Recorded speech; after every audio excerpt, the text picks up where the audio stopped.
can you just tell me a little bit about what's going on in terms of... Tornado hit the road this evening. Came across.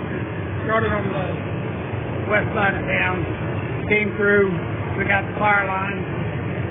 Several homes are damaged. There's a antique mall on top of the hill. Took damaged that room. And until we get more daylight, we really don't know all the damages. But so far we haven't found any injuries or anybody trapped or anything like that. What was the thing that